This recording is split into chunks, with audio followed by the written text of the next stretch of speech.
You're watching A&J Action News at 9 with your hosts Angie Worley and Jocelyn McMahon. Tonight's A&J Special Report, Egypt's role in the Gulf diplomatic crisis. The Gulf is experiencing a diplomatic crisis stemming from a Saudi-led coalition to cut ties with Qatar.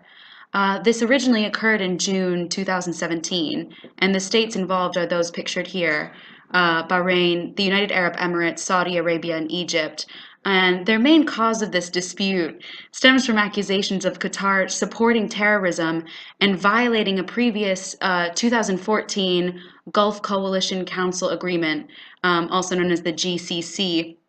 Now, Qatar has denied accusations of supporting terrorism. However, the nations cut diplomatic ties, demanded Qatari citizens to be removed from these nations, and they removed their diplomats.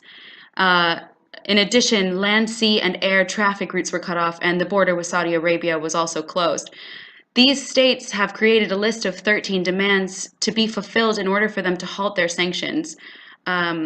Seemingly the most important of which is to cut ties with rival state Iran, to shut down Qatari-based media network Al Jazeera, and to sever ties with groups they define as terrorist, sectarian, or ideological, such as the Muslim Brotherhood, Hezbollah, ISIS, and Al-Qaeda.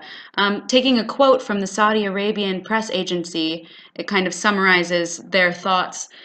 The quote is, "Qatar embraces various terrorist and sectarian groups aimed at destabilizing the region, including the Muslim Brotherhood group, Daesh, also known as ISIS, and Al-Qaeda, promoting the ethics and plans of these groups through its media." Qatar rejected these 13 demands, stating that they were an imposition on their sovereignty and freedom of speech, and they also denied the accusations of supporting terrorist groups. As mentioned, in 2014, the UAE, Bahrain, and Saudi Arabia had cut diplomatic ties with Qatar as well. However, that was resolved relatively quickly. In this case, more countries are involved, and it seems the dispute runs somewhat deeper this time around. One of those newer countries involved is Egypt. So, focusing on Egypt, which is not a part of the GCC, we now take a look at what may be their main motivation for involvement here. In order to understand Egypt's involvement in the current Qatar Gulf crisis, it is important to look back at events that have taken place in the country since 2011.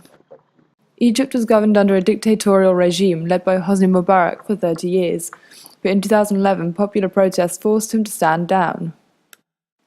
Before a new constitution had been written and put in place, parliamentary elections were held, with members of the Muslim Brotherhood winning a large proportion of the seats.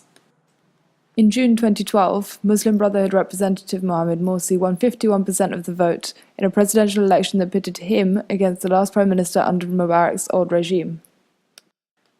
As the year progressed, Morsi was the subject of growing popular discontent and large-scale protests.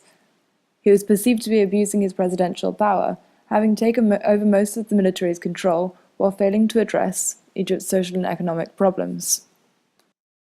A year after his election, an estimated 14 million people gathered to protest his presidency. Morsi was placed under house arrest by the military, and Sisi, Morsi's appointed defense minister, announced that an interim government would take charge of Egypt until another election could be organized and a new constitution formulated.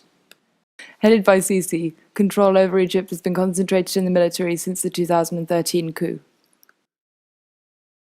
Because the Muslim Brotherhood is a central focus of Egypt's current political climate, we thought that it would be useful to provide a bit of background information on the group in order to contextualize its historic position in Egypt and within this crisis.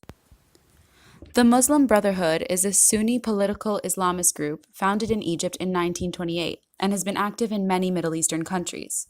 It was banned in Egypt until 2011, when it gained vast amounts of political power through the election of Morsi. In fact, revolutionaries during the 2011 protests against Mubarak's regime are highly critical of the Muslim Brotherhood for taking over the so-called People's Revolution and using the political uncertainty for their own gain. Following the military coup in 2013, the Brotherhood has come under intense efforts for elimination in Egypt. Although it is not a militant organization, the Muslim Brotherhood is alleged to have links to militant Islamist groups such as Hamas and Hezbollah. So why did Egypt join the GCC states in severing diplomatic ties with Qatar?